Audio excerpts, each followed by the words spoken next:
Praise the lord పిల్లలు, బాగున్నారా? మరి మీరందరూ బాగుండాలని మేము మీకోసం ప్రార్థిస్తున్నాము. మరి పిల్లలు మరి ఈ సండే స్కూల్లో మరి దేవుడు మనల్ని క్షేమంగా బ్రతికించినందుకు దేవునికి వందనాలు. మరి అంతేకాదు భయంకరమైన కాలంలో మనం జీవిస్తున్నాం కదా పిల్లలు. మరి గత 2 days బ్యాక్ మరి మన సండే స్కూల్ అక్క నిఖిల మరి ఫాదర్ చనిపోయాడు. మరి చాలా అందరికీ బాధాకరమైన విషయం అది. పిల్లలు మీరందరూ ప్రార్థించాలి. మరి ఆ అక్కకి మరి తండ్రిని కోల్పోయిన పరిస్థితిలో ఉంది. దేవుడు మాత్రమే ఆమెను ఆదరించగలడు.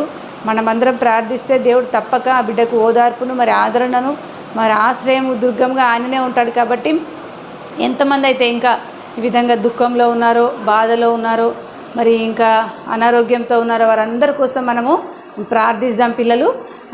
మరి అంతకంటే ముందుగా మనం కూడా సండే స్కూల్ని స్టార్ట్ చేసుకోవడానికి మరి ప్రార్థనతో ఈ ప్రోగ్రామ్ని స్టార్ట్ చేద్దాం పిల్లలు. ప్రార్థనతో ప్రోగ్రామ్ స్టార్ట్ చేసిన తర్వాత మరి ఈరోజు కొత్త ప్రోగ్రామ్స్ ఏమేమైతే ఉన్నాయో మరి మీ టీచర్స్ మీకోసం ఆసక్తికరంగా మరి బైబిల్ స్టోరీ, క్రాఫ్ట్, మరి తర్వాత మెమరీ వర్డ్స్, క్విజ్, తర్వాత గుడ్ మేనర్స్, మరి బైబిల్ విభజన, మరి బైబిల్ వర్డ్స్, వీటన్నిటి చేత మరి కొత్త యాక్షన్ సాంగ్స్తో మీ ముందుకు వచ్చారు పిల్లలు. వారందరూ ఎంతో దేవుడు వారిని దీవించును గాక, మీకోసం ఎంతో ఆసక్తిగా చేస్తున్నారు. మరి ఆ ప్రోగ్రామ్ చూడడానికంటే ముందుగా మనమందరం ప్రార్థన చేసుకొని ఈ సండే స్కూల్ని ఆరంభిద్దాం. కళ్ళు మూసుకున్నట్లయితే ప్రార్థిద్దాం. మహోన్నతుడ, మహాగణుడ, మహాపరిశుద్ధమైన యేసయ్య, నీ పాదాలకు వందనాలు చెల్లిస్తున్నాను దేవా. మరి సండే స్కూల్లో మరొకసారి మేమందరము కలుసుకొని మరి నిన్ను ఆరాధించడానికి ఇచ్చిన ప్రత్యేకమైన సమయాన్ని బట్టి వందనాలు. జీవం గల దేవా, మేము ఈరోజు బ్రతికున్నామంటే కేవలం నీ కృపా, నీ కనికరమయ్యా తండ్రి. మరి పిల్లల్ని, వారి కుటుంబాలను, వారి తల్లిదండ్రులను క్షేమంగా కాపాడినందుకు మీకు వందనాలు దేవా. మరి నిఖిలను బట్టి వారి తండ్రి ఆ బిడ్డకు మీరే ఓదార్పు దయచేసే దేవుడు, ఆదరించే దేవుడు నాయన. ఎంత దుఃఖంలో ఉండగా నాయన నువ్వు ఒక్కడవే ఆ దుఃఖంని తండ్రి నాట్యంగా మార్చగల దేవుడు నాయన. కుటుంబానికి సహాయం దయచేయండి ప్రభా.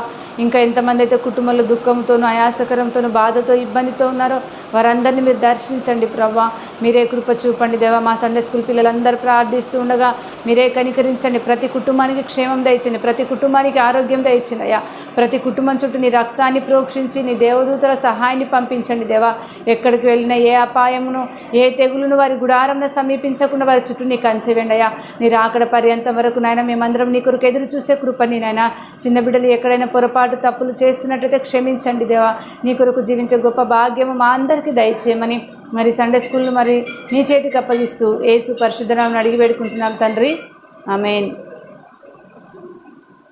పిల్లలు మరి ఈరోజు మనం కొత్త యాక్షన్ సాంగ్స్తో మన ఎస్తరక ముందుంది. అదే పిల్లలు మరి ఆ యాక్షన్ సాంగ్స్ ఏంటంటే మరి సమూయేలు గురించి మీరు విన్నారు కదా. ఇంతకుముందు మనం సండే స్కూల్లో సమూయేలు వారి తండ్రి పేరు, తల్లి పేరు ఎల్కానా, హన్నాల కుమారుడు కదా. మరి దేవుడు చిన్న వయసులో సమూయేలుతో మాట్లాడాడు. మరి ప్రవక్తగా ఆయన పిలువబడ్డాడు. మరి అనేకులకు న్యాయాధిపతిగా కూడా ఉన్నాడనమాట. ఈరోజు ఆ సమూయేలుకు సంబంధించి ఒక కొత్త పాటను మీకు వినిపించబోతుంది పిల్లలు. మీరు ఈ యాక్షన్ సాంగ్స్ అందరు నేర్చుకోవాలి. నేర్చుకొని మీరు వీడియో చేసినట్లయితే దాన్ని మనం యూట్యూబ్లో అప్లోడ్ చేద్దాం. మరి సమూయేలులో ఏంటి పిల్లలు ప్రత్యేకత? ఆయన దేవుని స్వరాన్ని విన్నాడు కదా. దేవుని స్వరాన్ని విని ప్రవక్త అయినాడు, న్యాయాధిపతిగా అయినాడు అనమాట. మరి ఈరోజు మీరు ఆ ప్రత్యేకమైన సాంగ్ నేర్చుకొని మరి ఎంతో సంతోషంగా మీరు యాక్షన్ సాంగ్ వీడియో చేసి పంపుతారని కోరుకుంటున్నాను. ఓకేనా పిల్లలు?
పిల్లలు మరి యాక్షన్ సాంగ్ చేసి సంతోషంగా ఎంజాయ్ చేశారా? మరి ఇప్పుడు మన స్టోరీలోకి వెళ్ళిపోతున్నాం పిల్లలు. మరి ఈరోజు మన టైటిల్ ఏంటంటే దేవుడు ఏర్పరచుకున్న మనుషులు. దేవుడు ఏర్పరచుకున్న మనుషులు వారు ఏ విధంగా జీవించారు. మరి ఈరోజు మీరు ఒక ముగ్గురు వ్యక్తుల గురించి ప్రత్యేకంగా నేర్చుకోబోతున్నారు పిల్లలు. అందులో మొదటిగా అహరోను ఎవరో తెలుసు కదా, మోషే యొక్క అన్న. మరి ఈ అహరోను దేవుని మాట విని మరి మనం అహరోను గురించి చాలా ఇంతకుముందు మనం ఒక క్రాఫ్ట్ కూడా తయారు చేసాం. అహరోను అనగానే మనకి ఏం గుర్తొస్తుంది? చిగురించిన కర్ర కదా. అంటే ఆయన యాజకుడుగా నిత్యము దేవుని సన్నిధిలో పనిచేసేవాడు అనమాట. అయితే ఈ అహరోను మరి ఒక కొండ దగ్గరికి వెళ్ళిన తర్వాత దేవుడు ఏమంటాడు, అహరోను మరణించబోతున్నాడు కాబట్టి అహరోను యొక్క కుమారుణ్ణి యాజకునిగా అభిషేకించమని చెప్తాడనమాట. మరి అహరోను కుమారుడు ఎవరో తెలుసా పిల్లలు? ఎలియాజర్. మరి ఈ ఎలియాజర్ కుమారుడే ఫినెహాస్. అంటే అహరోను తర్వాత ఎలియాజర్ తర్వాత ఫినెహాస్. అంటే వారి తరమే లేవీలుగా ఉండి వారి దేవునికి ప్రత్యేకంగా యాజక ధర్మం చేసేవాళ్ళు అనమాట. మరి ఈరోజు అహరోను తర్వాత ఫినెహాస్ అయిన తన మన్మను గురించి ప్రత్యేకమైన విషయాలు మీరు నేర్చుకోబోతున్నారు పిల్లలు. మరి ఇంకొక ముఖ్య విషయం ఏంటంటే మనం ఇప్పుడు కుమార్తెలు అనగానే మనకు చాలాసార్లు గుర్తొస్తుంది కదా పిల్లలు. మరి సెలోపెహెదు కుమార్తెల గురించి కూడా మీరు ప్రత్యేకంగా నేర్చుకోబోతున్నారు. అంటే దేవుని యొక్క కట్టడలలో విధులలో ఏదైతే లేదో అటువంటి దానిని ఈ సెలోపెహెదు కుమార్తెలు దేవుని అడిగి ఒక కట్టడను వారు నెరవేర్చుకున్నారు. అదే పిల్లలు తన తండ్రికి కుమారులు లేకపోతే తన తండ్రి యొక్క ఆస్తిలోని భాగము కుమార్తెలకు కూడా రావాలి అని చెప్పి వాళ్ళు అక్కడ మోషేను అడిగి వారి ఆ చట్టాన్ని పొందుకుంటారనమాట. అంటే అడగడం వల్ల ఏమవుతుందో తెలుసా పిల్లలు, కొన్ని హక్కులు అనేటివి మనకు కూడా వస్తాయన్నమాట. అంటే దేవుడు చూడండి మనకు కూడా ఒక ధైర్యాన్ని ఒకటి అడిగే విధాన్ని నేర్పిస్తున్నాడు. మరి ఈరోజు మనం ఎస్తేరక మరి ఆ స్టోర్ చెప్పడానికి ముందుగా ఉంది పిల్లలు. మీరు ఏకాగ్రతతో శ్రద్ధగా విని చక్కగా మంచి క్విజ్కి ఆన్సర్ చేసి పంపించండి. దీని తర్వాత మంచి క్రాఫ్ట్ మెమరీ వర్స్ కూడా ఉంది పిల్లలు. దాన్ని కూడా చూసి మీరు చక్కగా మీరు చేసి మన సండే స్కూల్లో వాట్సాప్ చేయండి. పిల్లలు బాగున్నారా? దేవుని దయలో ఎదుగుతున్నారా? ఓకే, మరొక అంశం తీసుకొని మేము ముందుకు వచ్చినాం పిల్లలు. కళ్ళు మూసుకోండి, ఒక చిన్న ప్రార్థన చేసుకొని స్టార్ట్ చేస్తాం. పర్లోకమైన మాటంటే ఈరోజు మేము ఒక కొత్త విషయాలు నేర్చుకుంటుండగా మాతో తోడుగా ఉండేనైనా మీ యొక్క కాపుదల నడిపి మాకు ఏంటనైనా మా పిల్లలందరికీ వినగలిగే చెవులు, గ్రహించగలిగే హృదయం ఏమని ఈ యొక్క సమయాన్ని విచ్చుతిగా పిలుస్తూ నామంలో ప్రార్థిస్తున్నాం తండ్రి, ఆమె. ఓకే పిల్లలు, ఇంతవరకు మీరు ఇశ్రాయేలీయులు ఏ విధంగా అరణ్య మార్గంలో ప్రయాణిస్తూ వస్తున్న సంగతి నేర్చుకున్నాం కదా. ఇప్పుడు అందులోనే కొన్ని విషయాలు నేర్చుకుందాం. ఒకసారి మనకు యమునక చెప్పింది కదా, దేవుడు ఇశ్రాయేలీయులని అరణ్యంలో వారికి కావాల్సిన అంశాలను నేర్పిస్తూ వారిని ఆ విధంగా నడిపిస్తూ 40 ఏళ్ళు తీసుకొని వచ్చినాడని నేర్చుకున్నాం కదా. అదే విషయాలను ఇప్పుడు మనం నేర్చుకుందాం. అయితే ఇశ్రాయేలీయులు ఒకసారి అరణ్యంలో, ఏ అరణ్యం అంటే సీను అరణ్యంలో ఉన్నప్పుడు ఇది మనకు తెలుసు కదా, మోషే యొక్క సోదరి అయిన మిర్యాము చనిపోతుంది. ఆమెని అక్కడ పాతి పెట్టిన తర్వాత వాళ్ళు అక్కడి నుంచి బయలుదేరి వస్తుంటే ఒక ప్రదేశం దగ్గరికి వచ్చినప్పుడు అంటే సీను అరణ్యంలోనే వారికి నీళ్లు దొరకవు, తాగడానికి నీళ్లు దొరకనప్పుడు వెంటనే వాళ్ళు మోషేకు అహరోనుకు విరోధంగా పోగలిగి వారితో పోట్లాడడానికి వచ్చేస్తారనమాట. ఏమనంటే, నీవు కాని చోటికి మమ్మల్ని మీరేలా రక్షిస్తున్నారు? ఇక్కడ గింజలు లేవు, అంజూరలు లేవు, ద్రాక్షలు లేవు, దానిమ్మలు లేవు, అసలు తాగడానికి నీళ్ళే లేదు. మేము కూడా ఇంతకుముందు చనిపోయిన వాళ్ళతో పాటు చనిపోయింది ఎంత బాగుండే అని మోషే అహరోనులతో వివాదం పెట్టుకోవడానికి వస్తారనమాట. అప్పుడు మోషే అహరోనులు వెంటనే ఏం చేస్తారు, ప్రత్యక్ష గుడారం మీదకి వెళ్ళి సాగిలపడి దేవునికి మొరపెడతారు. అప్పుడు దేవుడి మహిమ వారికి కనిపిస్తుందంట. అంటే వీళ్ళు వాళ్ళ యొక్క ప్రాబ్లంని తీసుకుపోయి దేవుని ముందర పెట్టినప్పుడు దేవుని మహిమ వారికి కనిపించి ఆ మహిమలో నుండి దేవుడు వారికి మాట్లాడతాడు. ఏమని చెప్తాడంటే, నువ్వు సర్వ సమాజాన్ని తీసుకొని ఒక దగ్గరికి రా, అక్కడొచ్చి బండతో మాట్లాడు. ఏమని చెప్తున్నాడు, బండతో మాట్లాడమంటున్నాడు. మాట్లాడు, అప్పుడు అది నీకు నీరు ఇస్తుందని చెప్పేస్తాడు మోషేతో అహరోనుకు. వెంటనే మోషే అహరోనులు బయలుదేరి పోయి ఇశ్రాయేలు దగ్గరికి పోయి మీ యొక్క సర్వ సమాజం అంతా వచ్చి ఉండండి ఇక్కడ అని చెప్తాడు. అందరు పోగైన తర్వాత మోషే ఏం చేస్తాడంటే, ద్రోహులారా వినండి, నేను మీకోసము ఈ బండ నుంచి నీరు తెప్పియాలా అని కోపమై ఆ బండని తన కర్రతో 2 సార్లు కొట్టాడనమాట.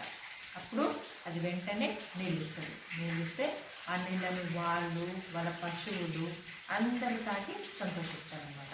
అయితే ఇక్కడ ఒక విషయం, దేవుడు మోషకి అహరోనుకి ఏమని చెప్పిండు, బండతో మాట్లాడమన్నాడు. కానీ ఆ మోషే ఏం చేసిండు, తన కట్టె తీసుకొని బండని 2 సార్లు కొట్టి అప్పుడు కొట్టినప్పుడు దేవుడు యాక్చువల్లీ ఆ బండ నుంచి నీళ్ళు రప్పిస్తుండే, మాట్లాడినా రప్పిస్తుండే. కానీ మోషే 2 సార్లు కొట్టినగానే దేవుడు నీళ్ళు రప్పించింది. కానీ దేవుడికి మాత్రము బాధైతుంది.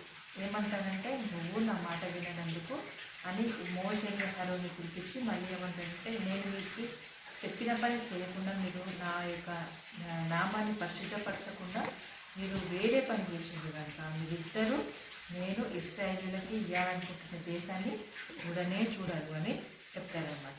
అయితే ఇక్కడ జరిగింది ఏమంటే, ఇశ్రాయేలు చేసిన పనికి మోషే ఆ విధంగా చేయడం ద్వారా, కోపం ద్వారా చేయడం ద్వారా ఆ మోషే అహరోనులు కానాన దేశాన్ని, వాగ్దాన దేశాన్ని చూసే ఆ గొప్ప భాగ్యాన్ని వాళ్ళు కోల్పోతారనమాట. అదేవిధంగా వెళ్తూ వాళ్ళు దారి పొడుగున వెళ్తూ ఎదోము అనే ప్రదేశానికి వస్తారు. అక్కడ ఎదోము యొక్క రాజుకి పర్మిషన్ అడుగుతారన్నమాట. నేను మీ యొక్క దారి నుంచి పోవచ్చు అంటే ఎదోము రాజు పర్మిషన్, నా యొక్క మార్గం నుంచి అస్సలు మీరు పోవడానికి వీలే లేదు అని చెప్తారు. చెప్తే వాళ్ళు ఏం చేస్తారు, ఇంకా ఆయన వీలు లేదని చెప్పిండు కనుక చుట్టూ ఆ ఎదోము దేశం చుట్టూ తిరిగి మనం పోవడానికి ప్రయత్నిస్తారన్నమాట. కాదేశ్ నుండి హోరు కొండకు వస్తారు. హోరు కొండకు వచ్చినప్పుడు హోరు కొండ మీద దేవుడు మోషేని అహరోనుని మళ్ళీ పిలిపించి ఏమని చెప్తాడంటే, అహరోను తన పితరులతో చేర్చబడతాడు కనుక నువ్వేం చేయాలంటే అహరోను యొక్క కుమారుడైన ఎలియాజరుని పిలిపించి అహరోను యొక్క వస్త్రాలు ఎలియాజర్కు ఇచ్చేయాలని చెప్పాడనమాట.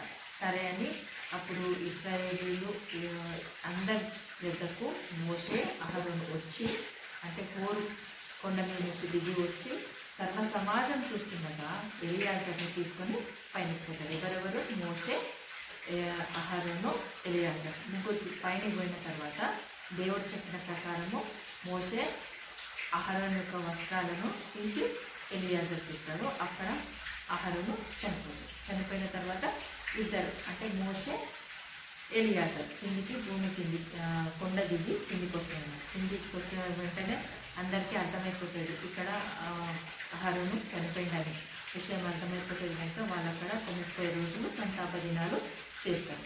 ఇదే విధంగా వాళ్ళు అక్కడి నుంచి బయలుదేరి అతారీయుల మార్గంన వెళ్ళుచుండగా కనానీయుడైన అరాదు రాజు వారి మీదకి వచ్చి కొంతమందిని చెరపట్టాడనమాట.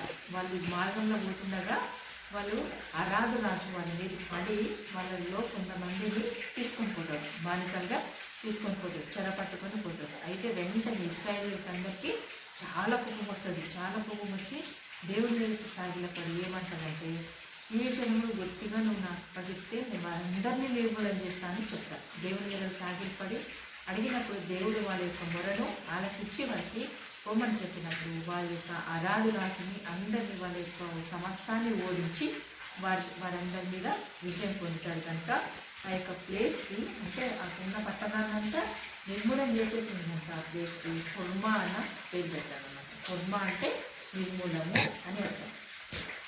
అయిన తర్వాత ఎదోము దేశం చుట్టూ తిరిగిపోయేటప్పుడు వాళ్ళు, అంటే మార్గాయాసం చేత సొమ్మసిల్లిపోయినప్పుడు మళ్ళీ వాళ్ళు వాటర్ కోసము, ఆహారం కోసము వాళ్ళకి మన్నా వస్తుంది కదా, ఆ మన్నా ఏమని అంటారంటే వాళ్ళు ఇది రుచి లేని ఆహారం మేము తీసుకుంటున్నామని చెప్పి చాలా ఇబ్బంది పడతారన్నమాట. ఇబ్బంది పడి మళ్ళీ మోషే మీద వివాదానికి వస్తారు. మళ్ళీ మోషే మీద సరళం స్టార్ట్ చేస్తారు. కనుక ఏం చేస్తారంటే యెహోవా వారి మధ్యకు తాపకరమైన సర్పాలని రప్పిస్తారు. సర్పాలు రప్పించినప్పుడు ఆ సర్పాలు వచ్చి వీళ్ళని కాటు వేసినప్పుడు వాళ్ళు చాలా మంది వాళ్ళలో చనిపోతారు.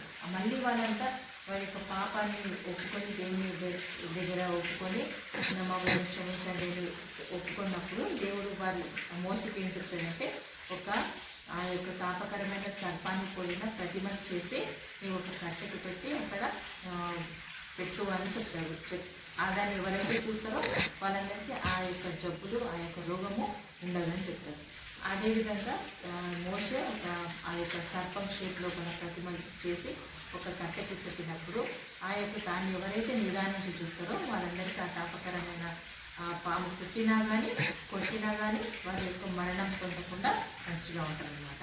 ఈ విధంగానే వాళ్ళు ముందుకు కొనసాగుతూ ఓబోతుకు, ఇయ్యోలోయకు, జరెదు లోయకు, అమోరీల పొలిమేర, అర్నోను నది వరకు, బయ్యేరు బావి, ఇక్కడ యెహోవా వాళ్ళని నీళ్ళిచ్చింటాడు, మత్తాను, నహాలియేలు, బాయోటు, ఈ విధంగా అన్ని ప్లేసెస్ తిరుగుతూ పిస్కా కొండకు వస్తారనమాట. ఈ పిస్కా కొండ దగ్గర అమోరీల రాజైన సీహోను ఉంటాడు. ఈయన అమోరీలు చాలా బలవంతులు. అయితే సీహోను రాజుతో వీళ్ళు యుద్ధానికి పోయినప్పుడు వారందరినీ దేవుడు అప్పగించేస్తారు. మొత్తం అప్పగించేస్తే వారంతా నిర్మూలమైపోయి ఓడిపోతారనమాట. అదేవిధంగా ఇంకా పక్కనే బాషాను రాజు ఉంటాడు. ఆయన పేరు ఓగు. ఈయన కూడా చాలా పవర్ఫుల్ రాజు. ఆయన కానీ దేవుడు ఏం చెప్తాడంటే అతనికి అస్సలు భయపడొద్దు, నేను నీ చేతికి సీహోను రాజుని ఎట్లా అప్పగించినానో ఓగును కూడా నీకు అట్లా అప్పగిస్తా అని చెప్పి అప్పగిస్తాడు. కనుక ఓగు రాజు కూడా చనిపోతాడు అనమాట. ఈ విధంగా జనాలు ఓగు రాజుని, సీహోను రాజును ఓడించి ముందుకు సాగుతూ కిత్తీములో దిగుతారనమాట. కిత్తీములో దిగితే అక్కడ మోయాబీరాలు ఉంటారు కొంతమంది ఆ ప్లేస్ లోపల. అయితే ఇశ్రాయేలీయులలో కొందరు ప్రజలు మోయాబు రాళ్ళతో వ్యభిచారం చేయసాగుతారనమాట. అయితే వాళ్ళు ఏం చేస్తారు వ్యభిచారం చేసినప్పుడు అంటే ఫ్రెండ్షిప్ అనమాట. వాళ్ళతో ఫ్రెండ్షిప్ చేసి వ్యభిచారం చేసినప్పుడు వాళ్ళు మోయాబు రాళ్ళు వాళ్ళని భోజనానికి పిలుస్తారు. భోజనానికి పిలిచినప్పుడు వీళ్ళంతా భోజనానికి పోయి అక్కడ భోజనం చేసి వాళ్ళ దేవతలకు నమస్కరిస్తారు. అయితే యెహోవాకు ఈ యొక్క పని చాలా కోపం పుట్టిస్తుంది అనమాట. బయలుతో కలిసినందుకు యెహోవా కోపం రగిలుతుంది. రగిలి ఏం చేస్తాడంటే నువ్వు ఎవరెవరైతే ఆ విధంగా చేస్తాడో వారందరికీ తెచ్చి సర్వ సమాజం ముందుగా ఉరితీయమని చెప్తాడు. అంటే ఈ విషయం తెలుసుకున్నప్పుడు సర్వ సమాజం అందరూ పెద్ద ఏడుతో ఉంటారనమాట. ఎందుకంటే చాలామంది ఉరి తీయబడడానికి రెడీగా ఉన్నారు కదా, తప్పు చేసినారు కదా అని చెప్పి అంత సర్వ సమాజం చాలా దుఃఖంతో ఉన్నప్పుడు ఒక ఇశ్రాయేలీయులలో ఒక మిద్యాను స్త్రీని తీసుకొని వస్తుంటారు. ఆ టైంలో కూడా వస్తుంటే వెంటనే ఫినెహాసు అనే ఒక ఆయన, ఈయన ఎవరంటే అహరోనుకి మునిమరుడు, ఎలియాజర్కి కుమారుడు ఫినెహాసు.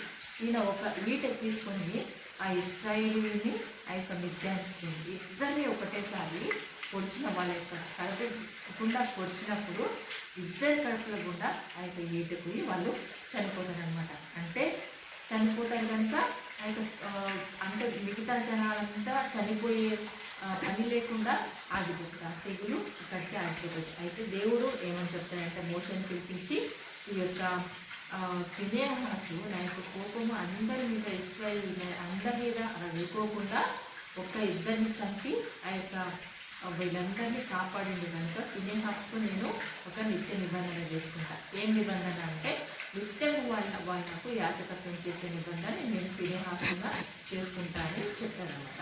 అయిన తర్వాత దేవుడు మిద్యానీయులందరినీ మీరు హతం చేయాలి, ఎందుకంటే వారు మిమ్మల్ని విగ్రహారాధనకు మిస్లీడ్ చేస్తున్నారు కనుక వారిని హతం చేయాలని చెప్పారనమాట.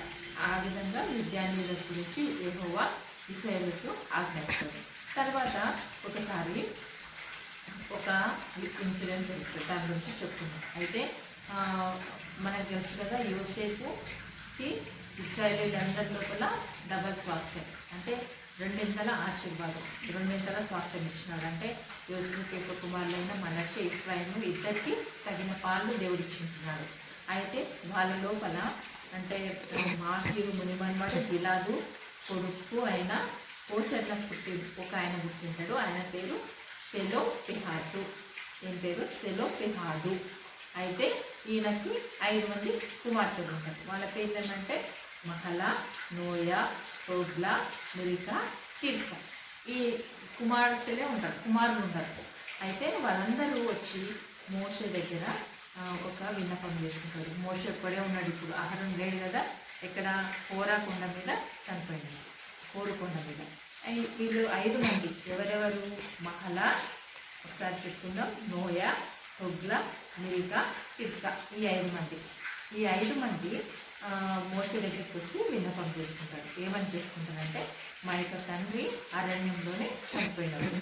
ఆయనకు అంటే ఎట్లా చనిపోయిందంటే శాపం నుంచి కాదు, ఎట్లా దేవుని మీద కోరక కుమారులు కానీ వేరే అప్పుడు కానీ తిరగబడిన వాళ్ళు చనిపోయినారు. ఆ యొక్క చనిపోయిన వాళ్ళ గుంపులో లేడు, కానీ తన యొక్క సొంత పాపం బట్టి చనిపోయినారు. అయితే ఇప్పుడు స్వాస్థ్యం అప్పగించేటప్పుడు మా యొక్క తండ్రి పేరు నా స్వాస్థ్యం రాకుండా ఉంటే తన తండ్రి పేరు పోతుంది కదా, అందుకే మా తండ్రికి ఇవ్వవలసిన స్వాస్థ్యము మాకు ఇవ్వండి అని వీళ్ళకి 5 మంది వచ్చి రిక్వెస్ట్ చేస్తారనమాట, సెలోపిహాతు కుమార్తెలు. అప్పుడు దేవుడు ఇదే విషయాన్ని మోషే ఇదే విషయాన్ని తీసుకుపోయి దేవుని దగ్గర విజ్ఞాపన చేసినప్పుడు దేవుడు ఏమని చెప్తారంటే, వాళ్ళు చెప్పేది కరెక్టే, వాళ్ళకు కూడా స్వాస్థ్యం ఇవ్వమని చెప్తారు. సరే అని మోషే మళ్ళీ వచ్చి వీళ్ళు సెలోపిహాతు కుమారులు మాట్లాడినది కరెక్టే, ఎందుకంటే వారి తండ్రి పేరు పోకుండా వాళ్ళు అడుగుతున్నారు, అంతేగాని మాకు స్వాస్థ్యం కావాలా, మాకు కూడా ఆస్తి కావాలని అడుగుతారు. ఇంకో విషయం ఏమంటే, ఈ సెలోపిహాతు కుమార్తెలు వాళ్ళ యొక్క ఉన్న నిజాన్ని ఒప్పుకుంటున్నారు. మన తండ్రి తన పాపం ద్వారానే చనిపోయిండు అన్న విషయాన్ని ఒప్పుకొని వీళ్ళ దగ్గరికి తన తండ్రి పేరు నిలపడానికి వచ్చి ఉంటున్నారు కనుక వారికి స్వాస్థ్యం ఇవ్వడం కరెక్టే. ఒకవేళ అందరూ కుమారులు లేకుండా కుమార్తెలు మాత్రమే ఉంటే వారికి స్వాస్థ్యము, కుమార్తెలకు స్వాస్థ్యం ఇవ్వాలి. ఒకవేళ అసలు ఎవ్వరూ లేకపోతే వారి యొక్క అన్నదమ్ములకి ఆస్తి ఇవ్వాలి. అన్నదమ్ముల లోపల లేకపోతే వాళ్ళ తాత వాళ్ళకి ఆస్తి ఇవ్వాలి అన్న రూల్స్ మోషే వాళ్ళకి ఇస్తారనమాట. ఈ విధంగా ఇచ్చిన తర్వాత వాళ్ళందరూ సాగిపోయి అబారీము కొండ వరకు వస్తారు. అబారీము కొండ ఎక్కి రమ్మని దేవుడు మోషేకు ఆజ్ఞాపిస్తాడు. అబారీము కొండ ఎక్కిన తర్వాత దేవుడు ఏమని చెప్తాడంటే, నువ్వు కింద తొంగి చూస్తే అక్కడ నేను ఇశ్రాయేలుకి ఇస్తానని వాగ్దానం చేసిన యొక్క దేశము అక్కడ ఉంది, దాన్ని చూడు. ఎందుకంటే నువ్వు ఆ దేశాన్ని ఇప్పుడు చూస్తున్నావు కనుక దానికి ప్రవేశించవు. ఎందుకంటే ఆ యొక్క అరణ్యంలో, సీను అరణ్యంలో జనము నా మీద తిరగబడినప్పుడు నీవు నన్ను నేను పరుచుకునేటప్పుడు నువ్వు నా మీద తిరగబడి ఉన్నావు కనుక నువ్వు ఆ యొక్క వాగ్దాన దేశానికి ప్రవేశించమని చెప్పాడు. అప్పుడు మోషే ఏం చేస్తాడంటే, మోషే దేవుణ్ణి ప్రార్థిస్తాడు. ఏమని ప్రార్థిస్తాడంటే, యెహోవా సమస్త మానవుల ఆత్మలకు దేవా, సమాజంలో కాపర్లేని గొర్రెల వాళ్ళని రక్షించడము మంచిది కాదు కదా, అందుకే నీతో మాట్లాడడానికి వాళ్ళతో ఇద్దరు మాట్లాడడానికి సమర్థమైన వాళ్ళని ఎవరినైనా ఎన్నుకోండి దేవా అని చెప్పాడు. అప్పుడు దేవుడు ఎన్నుకుంటాడు. ఎవరినంటే నూను కుమారుడైన యెహోషువ ఆత్మ పొందినవాడు కనుక అతని మీద చెయ్యి ఉంచి అతనికి నీ యొక్క ఘనతలో అతనికి పాలు పొందించి అతన్ని నీతో పాటు నడిపిస్తూ ఉండు, అతన్ని నేను నెక్స్ట్ ఎన్నుకుంటాను చెప్పాను. కనుక మోషే వచ్చి సర్వ సమాజం ఎదుట ఆ యొక్క నూనె కుమార్తె యెహోషువని పిలిపించి తన యొక్క చేయి ఉంచి ఆయనకి ఈయన మాట కూడా వినండి, మోషే మాట ఏ విధంగా మీరు వింటారో యెహోషువ మాట కూడా వినండి అని చెప్తారు. ఈ విధంగా మోషే యొక్క మరణం గురించి కూడా దేవుడు అతనికి ముందే చెప్పింటున్నాడు అనమాట. ఈ విధంగా చూడండి పిల్లలు, దీని ద్వారా మనం తెలుసుకోవాల్సిన విషయం ఏమంటే, దేవుడు తన యొక్క చిత్తాన్ని జనుల ఎదుట చేస్తున్నాడు అనమాట. మనము వాటి ఆ యొక్క చిత్తం ఏందో నిదానించి ఆయన సన్నిధిలో మనం తెలుసుకుంటే ఈజీగా మనము మన యొక్క జీవిత ప్రయాణంలో సాగొచ్చు. అంతేగాని ఈ యొక్క సమయంలో నాకు ఇది లేదు అది లేదు అని సనిగితే దేవుని కోపము మన మీద రగులుతుంది. ఎందుకంటే దేవుడు మన మీద ఉన్నతమైన ఆలోచనలు ఉంటాయి. ఆ యొక్క ఆలోచనలు మనకి ఊహ కందవు. అంతేగాని చిన్న చిన్న విషయాలకి దేవుని ముందల ఒక్కొక్కసారి అలగడము, దేవుని మీద కోపం అవడము, ఒక్కొక్కసారి ఏమైనా చేయడం అవన్నీ మంచిగా దేవుడి యొక్క ఉన్నతమైన చిత్తంలో మనం కూడా పాలిభాగమైన వారమని చెప్పి ఆ యొక్క గొప్ప యొక్క ధన్యతని, ఆ యొక్క పర్లోక భాగ్యాన్ని పొందే వరకు మన యొక్క విశ్వాసాన్ని కాపాడుకోవాలన్నమాట. అంతేగాని చిన్న చిన్న విషయాలకి మన యొక్క విశ్వాసాన్ని కుంగుబాటు చేసుకోవడం కానీ, లేకపోతే పేరెంట్స్ మీద కొట్టడం వీటన్నిటికన్నా గొప్ప యొక్క స్వార్థాన్ని మనం అనుభవించేవాళ్ళం. చిన్న చిన్నది ఏ పాట చెప్పండి. అందుకని పిల్లలు ఇప్పటి నుంచి మనము ఆ యొక్క గొప్ప స్వాస్థ్యాన్ని ఎదగడానికి, ఆ యొక్క స్వాస్థ్యం చేరుకోవడానికి ఉంటాం, ఎదురు చూస్తూ ఉంటాం. ఇస్రాయేల్ వలె సరుగుతూ అది వేరే వాళ్ళకు కూడా ఇబ్బందికరంగా మారకుండా ఉండాలి. అంతేకాక దేవుడు మనకు అన్ని రకాల స్వాస్థ్యాలు ఇచ్చే దేవుడు కనుక దేవుని యొక్క సన్నిధిలో నిలిచి ఉండి ఆ విధంగా ఉండాలని కోరుకుంటూ మీకందరికీ మరొకసారి ఈ విషయాలన్నీ గుర్తు చేసుకుని జ్ఞాపకం చేసుకోవాలని మనవి చేస్తూ ముగిస్తున్నాను. చిన్న ప్రేర్ చేస్తూ ముగిస్తాను. పరలోకమందున మా తండ్రి, మేము ఇప్పుడు మెదిపాల యొక్క చలంల గురించి నేర్చుకున్నాం తండ్రి. అదేవిధంగా మీరు తోడుగా ఉంటే ఏ విధంగా విజయం పొందుతారో కూడా నేర్చుకున్నాం తండ్రి. అదేవిధంగా సెలవుల పేహాదు గురించి కూడా నేర్చుకున్నాం తండ్రి. మీకు మాకందరికీ కావాల్సిన స్వాస్థ్యాలు మీరు పరలోకంలో మీరు మాకు సిద్ధం చేసి ఉన్నారని నమ్ముతున్నాను తండ్రి. అందరిని బట్టి మీకు వందనాలు చేస్తూ ఏ స్థానంలో ప్రార్థిస్తున్నాం తండ్రి.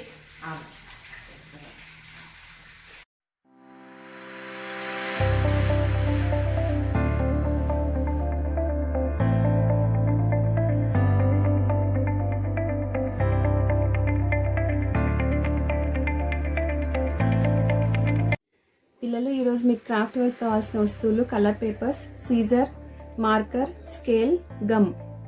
2 కలర్ పేపర్స్ తీసుకొని మధ్యలోకి ఇట్లా ఫోల్డ్ చేసి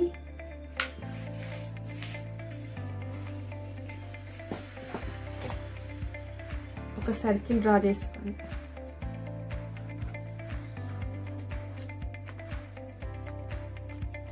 దీన్ని ఇలా రౌండ్ కట్ చేసుకొని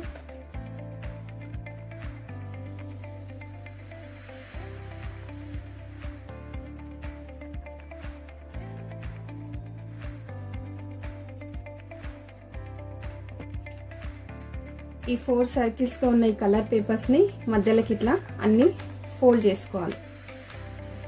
సర్కిల్ షేప్లో కట్ చేసుకున్న ఈ 4 పేపర్స్ను ఈ ఫోల్డింగ్ లైన్ అన్నీ కలిపితే స్క్వేర్ షేప్ వచ్చే విధంగా మనం సెట్ చేసుకోవాలి.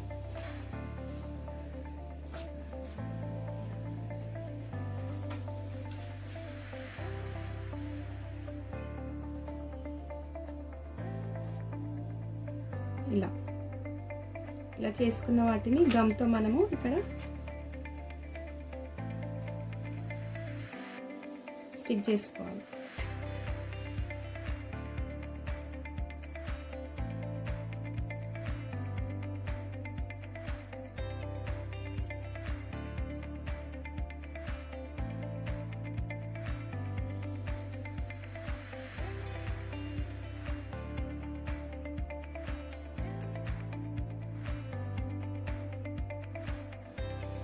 పిల్లలు దీన్ని డెకరేట్ చేయడానికి ఫ్లవర్తో ఉన్న రిబ్బన్ మనం తయారు చేసుకుందాము. దానికోసం ఒక చిన్న పేపర్ తీసుకొని 8 సెంటీమీటర్స్ వెడల్పు,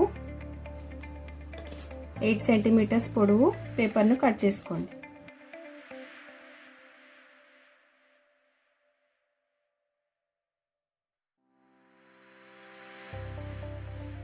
ఇలా కట్ చేసుకున్న దాన్ని మధ్యలోకి ఇట్లా ఫోల్డ్ చేయండి.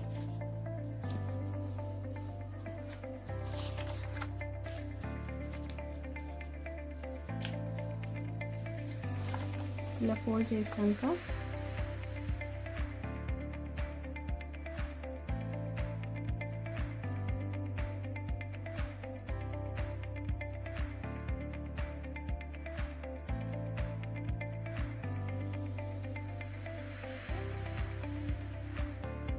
ఇలా కట్ చేసుకున్నాక సైడ్కి ఫ్లవర్ వచ్చే విధంగా గమ్ తోటి అతికించుకోవాలి.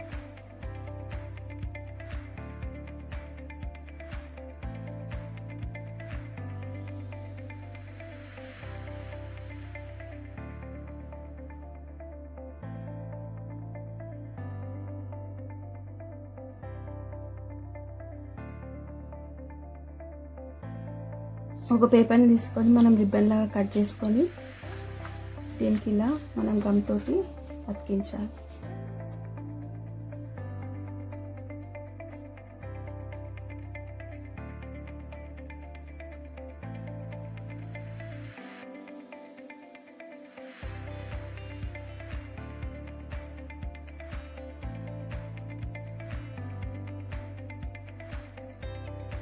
ఈరోజు మీరు నేర్చుకున్న కంఠిత వాక్యాన్ని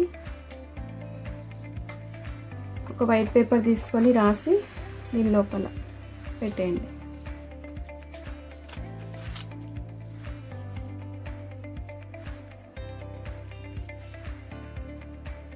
ఈరోజు మీ కంఠిత వాక్యము కీర్తనలు 103వ అధ్యాయము 13వ వచనం. తండ్రి తన కుమారుల ఎడల జాలిపడినట్లు యెహోవా తన యందు భయభక్తులు గల వారి ఎడల జాలిపడును.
చిల్డ్రన్, మనము గుడ్ మేనర్స్లో మనీ సేవింగ్ గురించి నేర్చుకుంటున్నాం కదా. పోయిన వారం డబ్బు గురించి బైబిల్ ఏం చెబుతుంది? మనకు ఓనర్ డబ్బు కాదు యేసయ్యనే అని, ఇంకా యేసయ్య దగ్గరకు వచ్చిన యంగ్ రిచెస్ట్ మ్యాన్ గురించి, ఇంకా కయ్యూను అర్పణ కంటే దేవుడు ఏబేలు అర్పణను స్వీకరించాడని, ఆ విషయాన్ని బైబిల్ గ్రంథంలో దేవుడు మన కొరకు రాసి ఉంచాడని తెలుసుకున్నాం.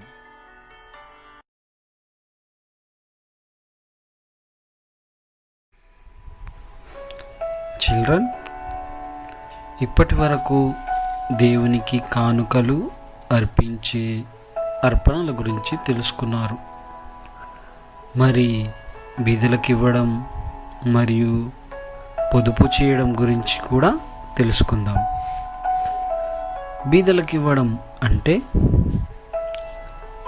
బైబిల్ ఈ విధంగా చెబుతుంది, మత్తయి సువార్త 25వ అధ్యాయము 31వ వచనం నుండి చూస్తే, నేను ఆకలిగొంటిని, మీరు నాకు భోజనము పెట్టితిరి, దప్పిగొంటిని, నాకు దాహమిచ్చితిరి, పరదేశినయుంటిని, నన్ను చేర్చుకుంటిరి, దిగంబరినయుంటిని, నాకు బట్టలిచ్చితిరి, రోగినయుంటిని, నన్ను చూడవచ్చితిరి, చెరసాలలో ఉంటిని, నా యొద్దకు వచ్చితిరి అనెను.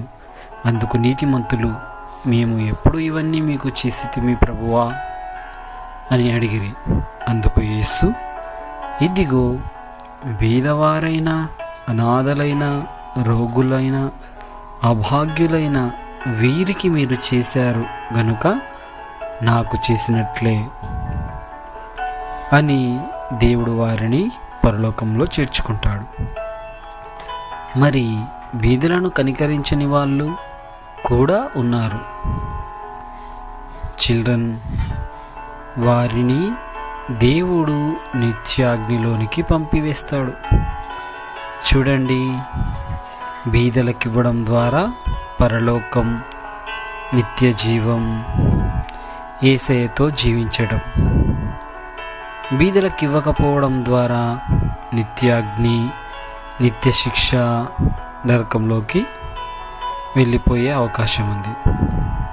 చూడండి, మరి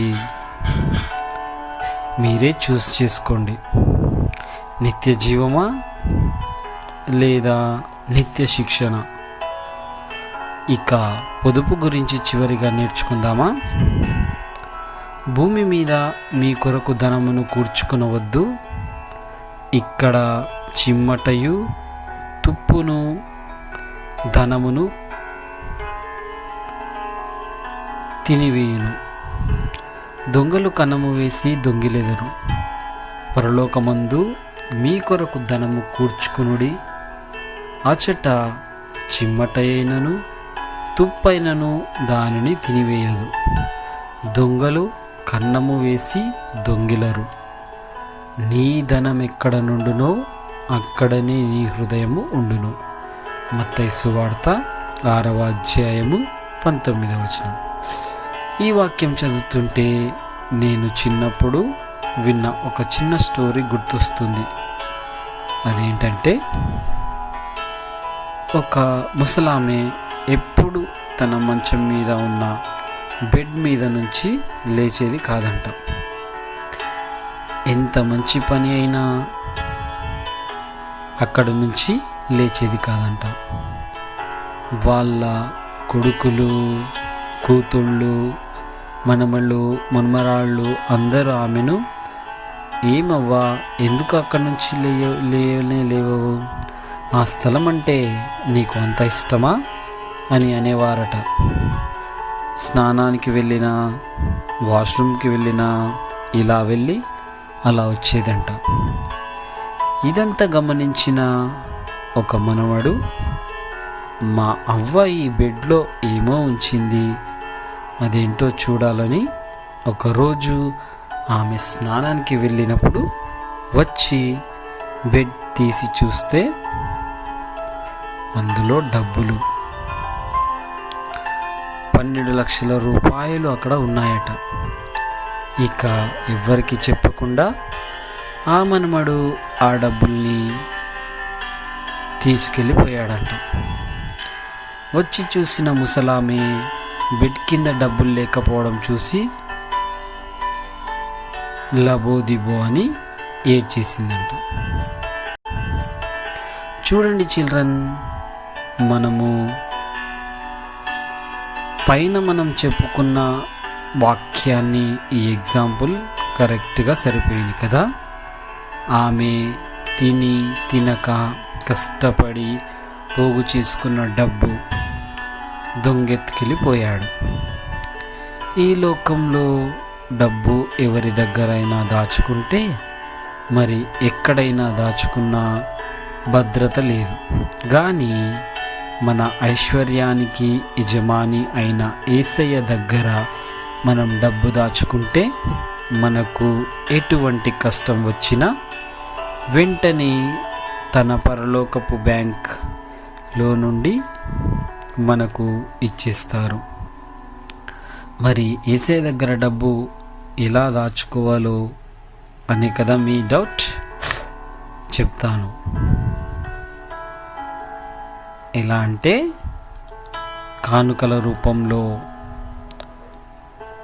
అవసరంలో ఉన్న వారికి సహాయం చేయడం విధంగా, సువార్త పని నిమిత్తం సమర్పించడంలో. అర్థమైంది కదా పిల్లలు? మొదటిది కానుకల రూపంలో ఇవ్వటం, రెండవది అవసరంలో ఉన్న వారికి సహాయం చేయటం, మూడవది సువార్త పని నిమిత్తం సమర్పించడం. మీరు ఇక్కడ డబ్బు దాచుకుంటారా, లేదంటే యేసయ్య దగ్గర దాచుకుంటారా? ఇంకా మనీ వేస్టేజ్ గురించి కూడా తెలుసుకుందాం. మనీని వేస్ట్ చేయకూడదు పిల్లలు. ఎందుకంటే అమ్మా నాన్న ఎంతో కష్టపడి సంపాదిస్తుంటే వాటిని మనం వేస్ట్ చేస్తే వారి కష్టానికి ఏం విలువ ఉంటుంది? మరి మీ తల్లిదండ్రుల్ని బాధ పెట్టిన వారు అవుతారు కదా. అలా చేస్తే వారు ఎంతో బాధపడిన వారు అవుతారు. ఇంతవరకు మనం దేవుడిని మన ఓనర్గా, అలాగే హేబేలులా కానుకలు సమర్పించడం, అలాగే బీదలకు ఇవ్వడం, అలాగే పరలోకంలో డబ్బు పొదుపు చేయడం గురించి నేర్చుకున్నాం కదా. అలాగే మనీ వేస్ట్ చేయకూడదని ఈరోజు మనం ఒక ప్రాక్టికల్ యాక్టివిటీ నేర్చుకుందాం. ఏంటంటే, మీరు అమ్మా నాన్నలను అడిగి ఒక్కొక్కరు 2 కిడ్డీ బ్యాంక్స్ తెప్పించుకోండి. ఒక్కో కిడ్డీ బ్యాంక్లో మమ్మీ డాడీ మీ పాకెట్ మనీ కోసం ఇచ్చిన డబ్బుల్ని కానీ, లేదా మీరే వీలైనప్పుడు వాళ్ళ దగ్గర అడిగి తీసుకున్న డబ్బుల్ని దాచుకోండి. ఒక కిడ్డీ బ్యాంక్ బాక్స్ మీద సువార్త పని కోసం అని రాసి అందులో కొంచెం మనీ వేయండి. మరొక కిడ్డీ బ్యాంక్లో మీ అవసరాల కోసం అని రాసి అందులో కొంచెం మనీ వేయండి. ఈ విధంగా 2 కిడ్డీ బ్యాంక్స్ మీ బర్త్డే రోజునో, లేదా అవి నిండినవన్నీ తెలిసిన తర్వాత ఓపెన్ చేసి సువార్త కోసం వేసిన మనీని సువార్త కోసం ఇచ్చేయండి. మీ అవసరాల కోసం వేసుకున్న మనీని మీ అవసరాలకు యూజ్ చేసుకోండి. ఓకేనా పిల్లలు? మీకు నచ్చిందా ఈ ప్రాక్టికల్ యాక్టివిటీ? నాకు నచ్చింది. నేను ఈ రోజు నుంచే చేస్తాను. మీరు కూడా చేస్తారు కదూ?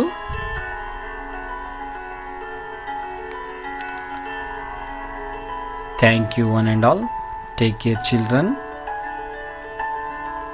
God bless you and praise the Lord. Praise the Lord పిల్లలు. అందరూ బాగున్నారు కదా?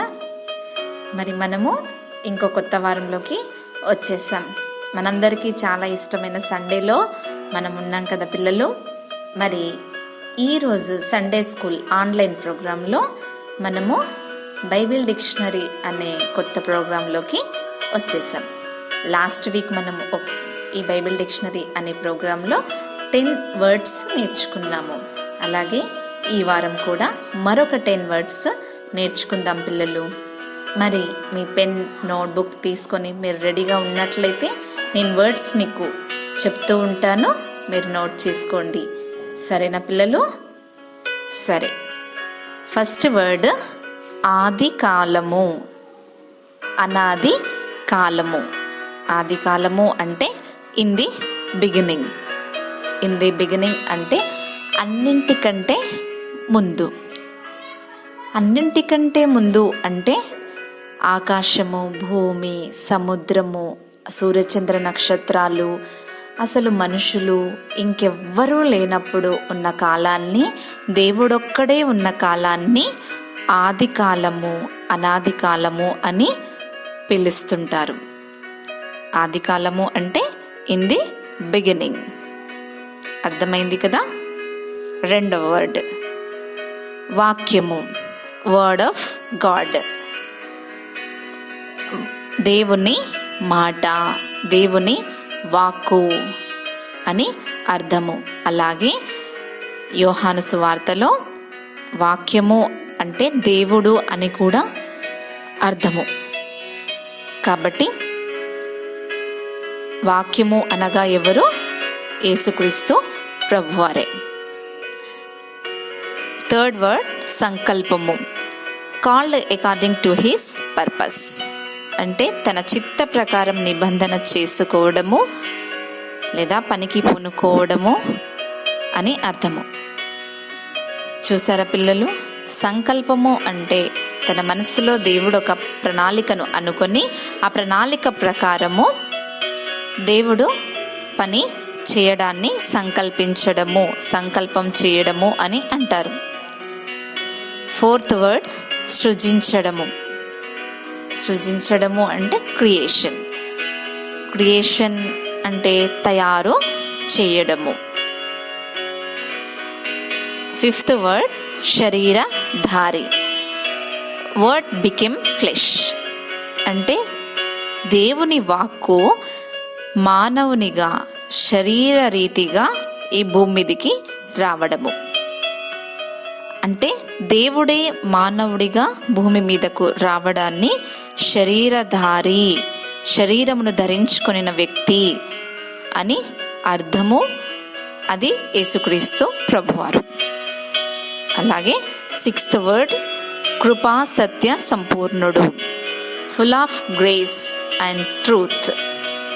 కృప, దయ, కనికరము, సత్యము నిండుగా సంపూర్ణంగా ఉన్న దేవుడే కృపా సత్య సంపూర్ణుడై ఉన్నవాడు అని అర్థము. అదే యేసుక్రీస్తు ప్రభువారు. అలాగే సెవెంత్ వర్డ్ అద్వితీయ కుమారుడు, only begotten of the father. అంటే తండ్రికి ఒక్కడై ఉన్న కుమారుడు.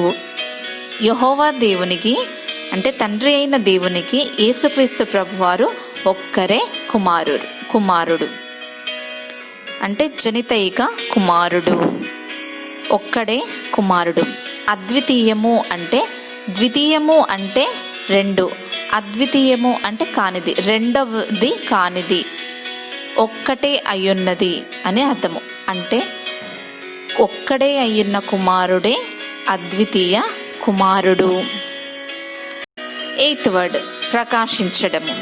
ప్రకాశించడము అంటే షైనిత్, వెలుగునివ్వడము, ప్రకాశించడము, ఉదయించడము, లైటింగ్ ఇవ్వడము అని అర్థము. దేవుని వాక్యము ఈ లోకానికి వెలుగయ్యింది కదా నాన్న, అంటే ప్రకాశిస్తుంది కదా, ఆ వెలుగు మనలో జీవం కలిగిస్తుంది కదా. అందుకే ప్రకాశించడము అంటే షైనిత్, లైటింగ్ ఇవ్వడము. అలాగే నైన్త్ వర్డ్ కృప. కృప అంటే గ్రేస్, దయ, కనికరము, కృప కలిగి ఉండడాన్ని గ్రేస్ అని అంటాము.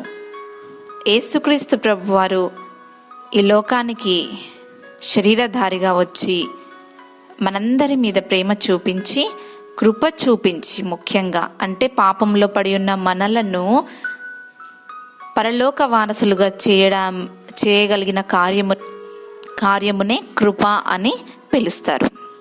అలాగే సత్యము. సత్యము అంటే ట్రూత్, రియల్, నిజము.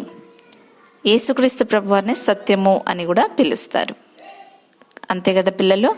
నేనే మార్గము, నేనే సత్యము, నేనే జీవమును అని చెప్పిన దేవుడు యేసుక్రీస్తు ప్రభువారు. మరి ఈ 10 వర్డ్స్ కూడా మీరు నోట్ చేసుకొని నేర్చుకొని చక్కగా మీ మైండ్లో పెట్టుకోండి పిల్లలు. ఇది మీకు బైబిల్ చదివినప్పుడల్లా అక్కడ ఈ పదాలు వచ్చినప్పుడు మీకు చక్కగా అర్థమవుతుంది. కాబట్టి ఈ వర్డ్స్ని మీరు అసలు మిస్ చేసుకోకుండా మీ మైండ్లో పెట్టుకొనండి. సరే, మరి ఒక చిన్న మాట. ఆదియందు దేవుడుండెను, ఆదియందు వాక్యముండెను, వాక్యమే దేవుడై ఉండెను. అవును పిల్లలు, ఆదియందు ఏముందంటే వాక్యం ఉందంట. వాక్యం అంటే మనం ఇంతకుముందే చెప్పుకున్నాం, యేసుక్రీస్తు ప్రభువారు. అంటే యేసుక్రీస్తు ప్రభువారు ఆదియందే ఉన్నారు. చాలామందికి ఏం డౌట్ వస్తుందంటే యేసుక్రీస్తు ప్రభువారు 2000 సంవత్సరాలప్పుడే ఉన్నారు అని. కానీ కాదు, యేసుక్రీస్తు ప్రభువారు అనాది కాలం నుంచి ఉన్న దేవుడు. తండ్రి అయిన దేవునికి అద్వితీయ కుమారుడయ్యున్న యేసుక్రీస్తు ప్రభువారు తండ్రి అయిన దేవుని సంకల్పము చొప్పున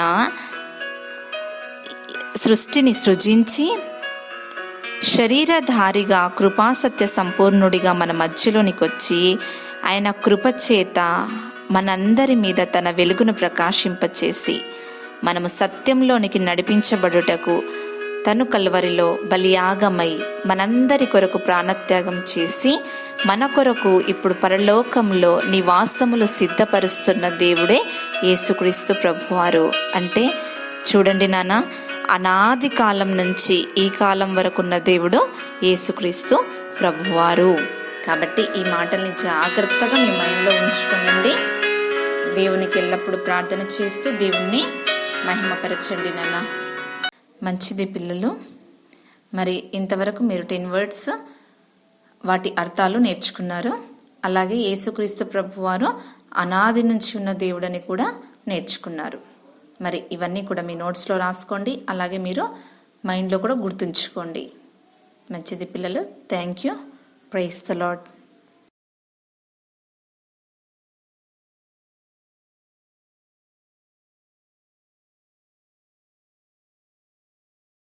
ప్రేజ్ ద లార్డ్ పిల్లలు. ఈ వారం మనము కొత్త నిబంధన పుస్తకముల ఇంట్రొడక్షన్ గురించి నేర్చుకోబోతున్నాం. కొత్త నిబంధన పరిచయం. కొత్త నిబంధన బైబిల్లోని 2వ భాగం. కొత్త నిబంధనలోని 27 పుస్తకాలు పాత నిబంధనలో ప్రారంభమైన దేవుని ప్రజల చరిత్రను కొనసాగిస్తాయి. నిబంధన అనే పదం ఒప్పందం అనే అర్థాన్నిచ్చే లాటిన్ పదం నుండి వచ్చింది. కొత్త నిబంధన రచయితలు యేసు ద్వారా దేవుడు చేసిన కార్యాన్ని కొత్త నిబంధనగా వర్ణించారు. యేసు అనంతరం సుమారు 100 సంవత్సరాల తర్వాత కొత్త నిబంధన గ్రంథంలోని పుస్తకాలను రచించడం జరిగింది. యూదుడు నజరేతు వాసి అయిన యేసు ఈ పుస్తకాల కేంద్ర బిందువు. ఈయనే క్రీస్తు అభిషిక్తుడు లేక రక్షకుడు. నేడు మన బైబిల్లో కొత్త నిబంధనలో ఉన్న 27 పుస్తకాలు తుది రూపంలోనికి రావడానికి సుమారు 300 సంవత్సరాల కాలము పట్టింది. అయితే మనము పాత నిబంధన 5 భాగాలుగా ఉన్నాయి అని తెలుసుకున్నాం కదా. కొత్త నిబంధన కూడా 5 భాగాలుగా ఉన్నాయి. వాటిలో మొదటిది సువార్తలు 4, రెండవది చరిత్ర 1, మూడవది పౌలు రాసిన పత్రికలు 14, నాలుగవది పత్రికలు 7, ఐదవది ప్రవచనము 1. అయితే ఈ వారము మనము సువార్తలు 4 వాటి యొక్క ఇంట్రడక్షన్ మరియు చరిత్ర 1 అపోస్తుల కార్యంలో యొక్క ఇంట్రడక్షన్ ఈ వారం మనము చూసుకుందాం. ఇక సువార్తలలో మొదటిది మత్తయి సువార్త. గ్రంథకర్త మత్తయి. అధ్యాయాలు 28. దేవుడు పాత నిబంధనలలో తన ప్రజలకు వాగ్దానం చేసిన రక్షకుడు యేసేనని, ఆయన వాగ్దానాలన్నీ యేసులో నెరవేరాయని మత్తయి సువార్త చెప్తోంది. ఈ శుభవార్త కేవలం యూదులకు మాత్రమే కాదని, ఇది యావత్ ప్రపంచానికని కూడా ఈ సువార్త చెప్తోంది. యేసు జననంతో ప్రారంభమైన ఈ సువార్తలో ఆయన బాప్తిసం, ఆయనకు ఎదురైన శోధనలు, ఆయన బోధలు, ఆయన అద్భుత కార్యాలు, ఆయన స్వస్థతలు ఒక చక్కని అమరికలో కనిపిస్తాయి. తర్వాత ఈ సువార్త యేసు ఇహలోక జీవితంలో చివరి వారం గురించి, ఆయన గలిలయ నుండి యెరూషలేముకు చేసిన ప్రయాణం గురించి, ఆయన శిలువ మరణం గురించి, ఆయన పునరుత్థానం గురించి తెలియజేస్తుంది ఈ సువార్త. ఇక సువార్తలలో రెండోది మార్కు సువార్త. గ్రంథకర్త మార్కు. అధ్యాయాలు 16. మార్కు సువార్తలో యేసు బోధనల కంటే మిన్నగా ఆయన కార్యాలు మనసుకు హత్తుకునేలా సరళమైన వర్ణనలో కనిపిస్తాయి. బాప్తిసం ఇచ్చి యోహాను యేసు బాప్తిసం, ఆయన శోధనల వర్ణన తర్వాత సువార్తలో ప్రధాన భాగం యేసు కార్యాల గురించి వివరిస్తోంది.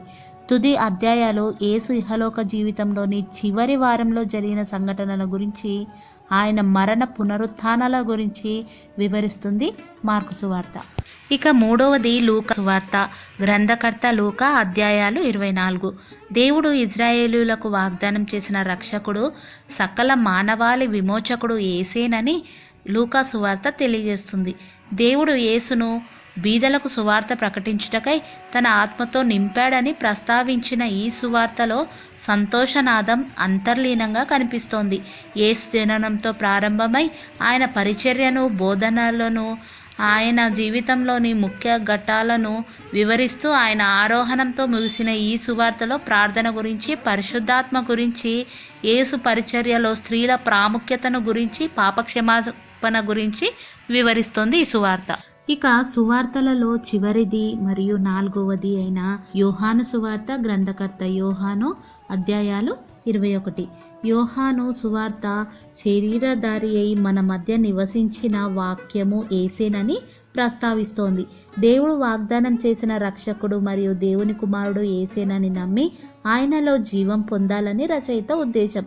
నీరు, రొట్టె, వెలుగు, గొర్రెలు, కాపరి, ద్రాక్షవల్లి వంటి అతి సాధారణమైన దృష్టాంతాల ద్వారా రచయిత ఆధ్యాత్మిక సత్యాలను ప్రబోధించడం ఈ సువార్తలో విశేషాంశం.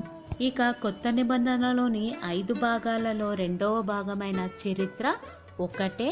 అది అపోస్తుల కార్యములు. గ్రంథకర్త లూకా. అధ్యాయాలు 28.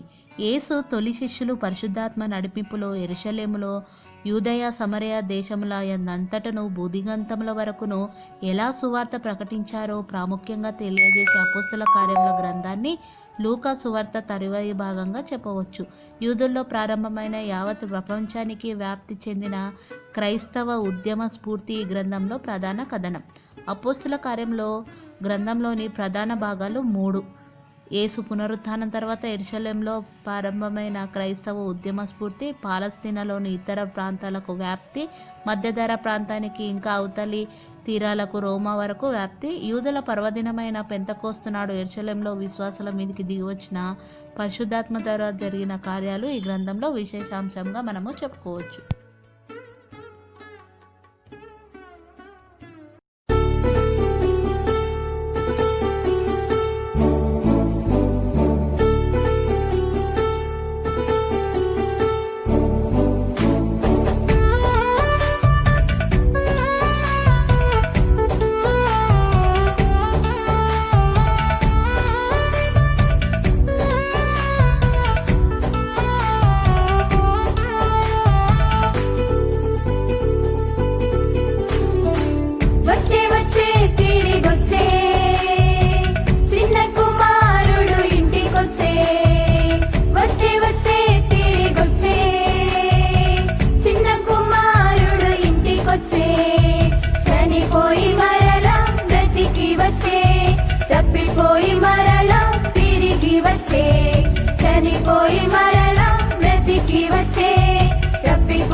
ప్రైజ్ ది లార్డ్ పిల్లలు, లెసన్ విన్నారు కదా.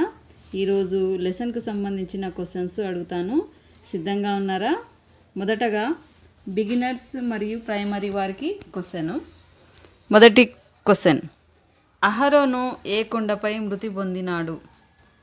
మరొకసారి, అహరోను ఏ కొండపై మృతి పొందినాడు? రెండో ప్రశ్న, అహరోను తర్వాత ఎవరు యాజకునిగా నియమించబడినారు? మరోసారి, అహరోను తర్వాత ఎవరు యాజకునిగా నియమించబడినారు? మూడో ప్రశ్న, సెలోపేహాదు ఏ వంశానికి చెందినవాడు? మరోసారి, సెలోపేహాదు ఏ వంశానికి చెందినవాడు?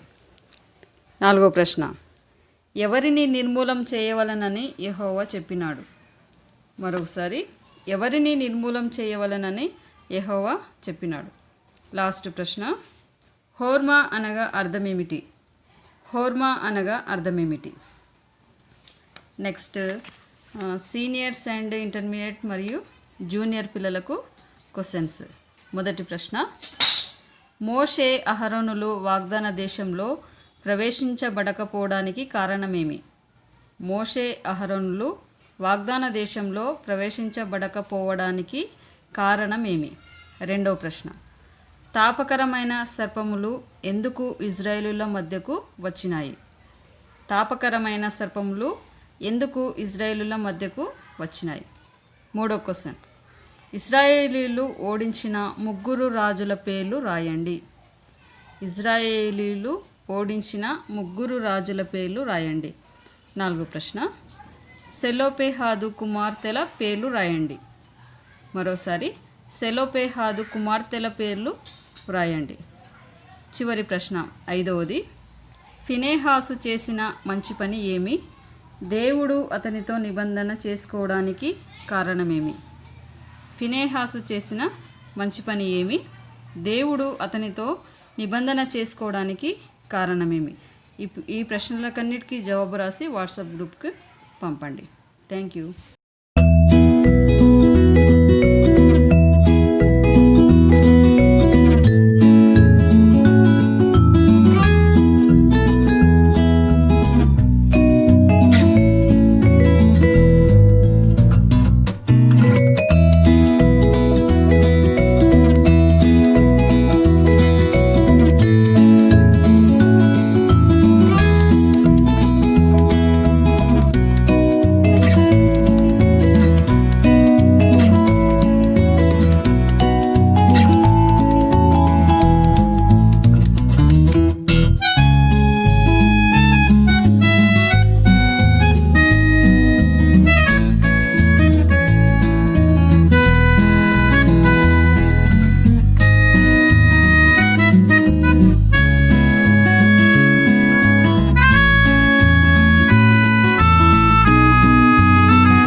పిల్లలు, మనం ఇంతవరకు మరి బైబిల్ స్టోరీ నేర్చుకున్నాం, క్రాఫ్ట్ చేసాం, మరి క్విజ్ కూడా ఆన్సర్ చేసాము, తర్వాత గుడ్ మేనర్స్ నేర్చుకున్నాము, మనీ సేవింగ్ గురించి, తర్వాత మరి బైబిల్లోని వర్డ్స్ గురించి నేర్చుకున్నాము, తర్వాత బైబిల్ విభజన కూడా నేర్చుకున్నాం కదా పిల్లలు. మరి వీటన్నిటిని నేర్చుకున్నప్పుడు మీరు చాలా గొప్పగా జ్ఞానవంతులు అవుతున్నారు పిల్లలు. ఎందుకంటే దేవుని యొక్క మాటలు, అందులో జీవం ఉంది, ఆ జీవం మనకు వెలిగిస్తుంది. కాబట్టి మీరు నేర్చుకున్న వాటిని మీకు ఇచ్చిన నోట్బుక్లో మరి ఈ డేట్ వేసి వాటిని క్రమక్రమంగా ఏం నేర్చుకున్నారో మీరు దాంట్లో రాసుకున్న పిల్లలు భవిష్యత్తులో మీకు ఖచ్చితంగా ఉపయోగపడతాయి. తర్వాత పిల్లలు మీకు క్విజ్కి ఎవరైతే ఆన్సర్ చేశారో వాళ్ళ నేమ్స్ మేము ఫీడ్ చేసుకుంటున్నాం పిల్లలు. తప్పక మీకు ప్రైజెస్ ఇవ్వడానికి మేము సిద్ధపడుతున్నాం. తర్వాత నెక్స్ట్ గత థర్స్డే రోజు మన చర్చి దగ్గర ఉన్న చాలామంది పిల్లలకి మేము గిఫ్ట్లు ఇవ్వడం జరిగింది. మరి వాళ్ళ ఫొటోస్ కూడా మీకు ప్రజెంట్ చేస్తున్నాం పిల్లలు. ఇంకా కొత్త వాళ్ళు ఎవరైతే ఉన్నారో, మన సండే స్కూల్కి వచ్చే పిల్లలు ఉన్నారో, తర్వాత ఇంకెవరైనా రావాలి నేను సండే స్కూల్ ప్రోగ్రాంలో పార్టిసిపేట్ అవుతానని ఉన్నట్లయితే వాళ్ళని ఎంకరేజ్ చేయండి. వాళ్ళకి మంచి గిఫ్ట్లు ఇద్దాము, దేవుని గురించిన జ్ఞానం వారికి నేర్పిద్దాం. ఓకేనా పిల్లలు? మరి మీరు ఇదే విధంగా సండే స్కూల్ని చూస్తూ మరి దేవుని వాక్యం చదువుతూ ప్రార్థిస్తూ మరి ఆయన రెక్కల కింద భద్రపరచాలని కోరుకుంటూ మరి ఈ వారం ఈ సండే స్కూల్ని మరి ప్రార్థనతో ముగించుకుందాం. మహాపరిశుద్రమైన యేసయ్య నీకు వందనాలు చెల్లిస్తున్నాను ప్రభావ. ఇంతవరకు సండే స్కూల్ ప్రోగ్రామ్ అంతట్లో మీరు చక్కగా నడిపించినందుకు వందనాలు దేవా. బిడ్డలు నేర్చుకున్న స్టోరీని బట్టి వందనాలు. ఏదైతే వాక్యం నేర్చుకుంటున్నారో దేవా వారి హృదయంలో భద్రపరచుకొని వారి జీవితకాలం అంతా నీలో ఎదుగుట కొరకు సహాయం చేయండి. బిడ్డలకు గొప్ప భవిష్యత్తును దయచేయండి, మంచి జ్ఞానం అనుగ్రహించండి ప్రభావ. వారి కుటుంబంలో వారికి ఉన్న ఆర్థిక పరిస్థితులన్నింటిలో ఏ ఇబ్బంది ఉన్నా వారికి సహాయం చేయండి అయ్యా. తల్లిదండ్రులను దీవించండి, రాకపోకల క్షేమం అనుగ్రహించండి. ఏ అపాయం ఏ తెగులు రాకుండా బిడ్డలను కాపాడండి ప్రభావ. వారి ఆహారంను పానీయంను మీరు దీవించండి నాయన. మా సండే స్కూల్ టీచర్స్ని ప్రత్యేకంగా దీవించండి నాయన. వారికి ఏ అపాయం కలగకుండా, ఏ కష్టం ఉన్నా, ఏ ఇరుకులు ఇబ్బందులు వారికి సహాయం దయచేసి ఇంకా నాయన ఈ ప్రోగ్రాంను నీ మహిమార్థమై నీ ఆత్మతో నడిపించడానికి సహాయం దయచేయమని, నీ రాకడ పర్యంతం వరకు మమ్మల్ని అందరినీ సిద్ధపరిచి నీ రాకడలో ఎత్తబడే గుంపులో మమ్మల్ని అందరినీ జ్ఞాపకం చేసుకుని మనం వేడుకుంటూ పరిశుద్ధాత్మదేవ నీకే మహిమ ఘనత ప్రభావాలు మీకే ఆరోపిస్తూ యేసుక్రీస్తు పరిశుద్ధ నామమున అడిగి వేడుకుంటున్నాం తండ్రి, ఆమేన్. ఓకే పిల్లలు, praise the Lord, God bless you.